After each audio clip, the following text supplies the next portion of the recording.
Next question क्या दिया है, कह रहे हैं का स्तंभे लिखितानाम पदानाम पर्यायः खा स्तंभे लिखिता तान यथा सक्षम युज्यात्। अब इसमें कह रहे हैं कि का स्तंभ में जो लिखा है उसके पद में इनको आपकी पर्याय बताना है ना, पर्यायवाची शब्द को इनको लिखना है। तो और फिर क्या करना है, उसमें खा स्तंभ से उसका मेल करना है। इसको यहां तक दिया है, ये तो उसके आंसर दिए हैं। ठीक है, तो पहला हम देख देते हैं कवची। तो कवची का पर्यायवाची क्या हो जाएगा, कवचधारी। क्या बन जाएगा, कवचधारी।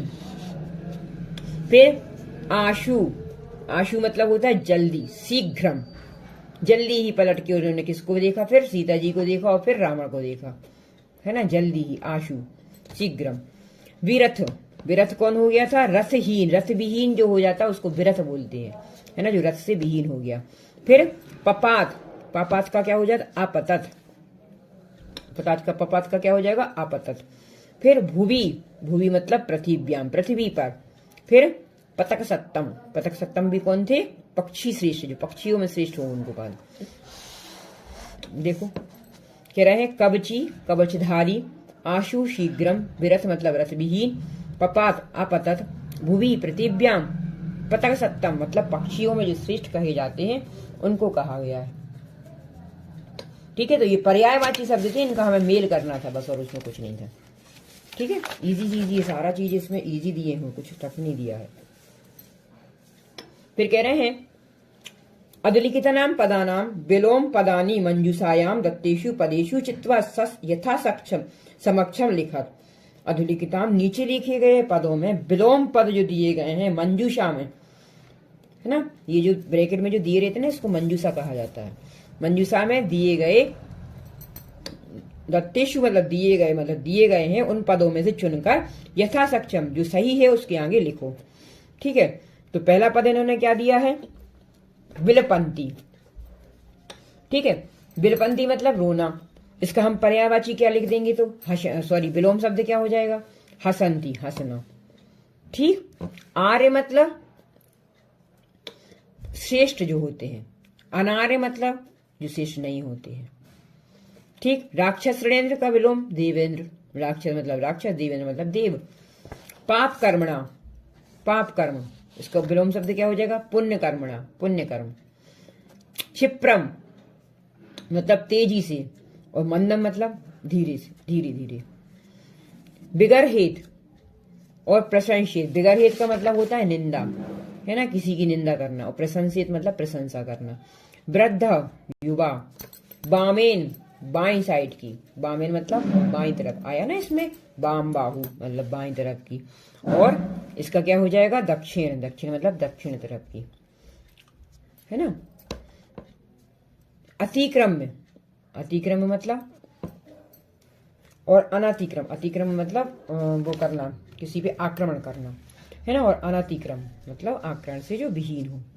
ठीक है, इस तरह से ये पूरे हमने क्या कर दिए, पर्यायवाची शब्दों को यहाँ पर, सॉरी पर्यायवाची शब्द नहीं है, ये विलोम शब्द है, पर्यायवाची इसके ऊपर देखे थे हमने।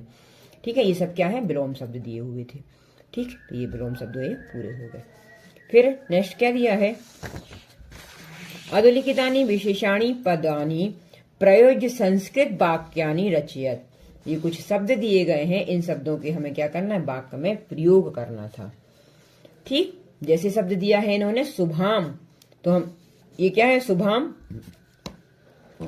एक शब्द है, इसको हमने क्या किया, वाक्यों में प्रयोग कर दिया। तो कैसे कर दिया, जटायु शुभाम गिरिम रावणम अवदत। अब जरूरी नहीं है जो इसमें बता रहे हैं वो ही आप कर सकते हैं, आप अपनी मन से भी कोई भी सेंटेंस बना सकते हैं, जैसे हम हिंदी में बनाते हैं, जैसे हम इंग्लिश में बनाते हैं, है ना, मेक द सेंटेंस। तो उसमें क्या करना है, वाक्य में प्रयोग करना है शब्दों का। तो कैसा क्वेश्चन इन्होंने क्या दिया, पहला शुभाम मतलब मीठी आवाज में या मधुर वाणी में। तो कह रहे हैं जटायु शुभाम गिरिम रावणम अवदत, मतलब जटायु जी ने अच्छी वाणी में, बोली में रावण से कहा।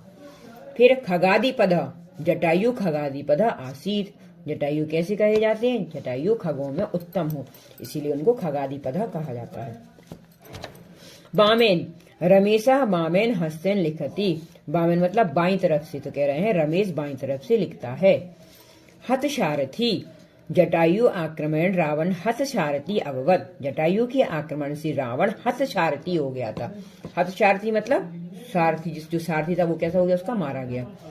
कवची, रावण कवची आसीत। रावण जो था वो कैसा था, कवच धारण किए हुए था। ठीक है, इजी इजी बता रहे हैं सब आपको हम अभी।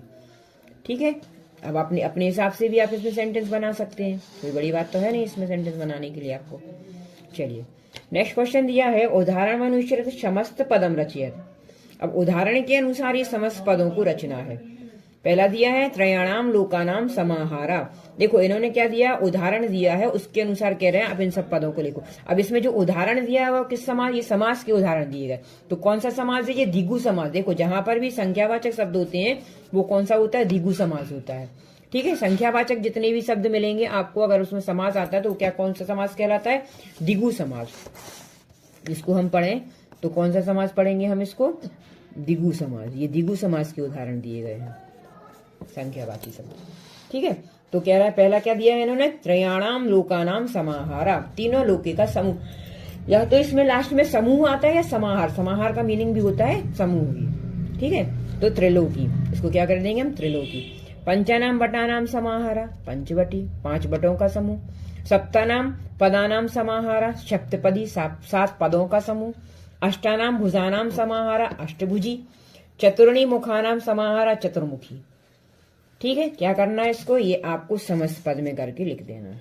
ठीक है, ये विग्रह दिया गया है, विग्रह को हमने क्या कर दिया, उदाहरण के अनुसार हमने इसको समस्त पद में करके लिख दिया है।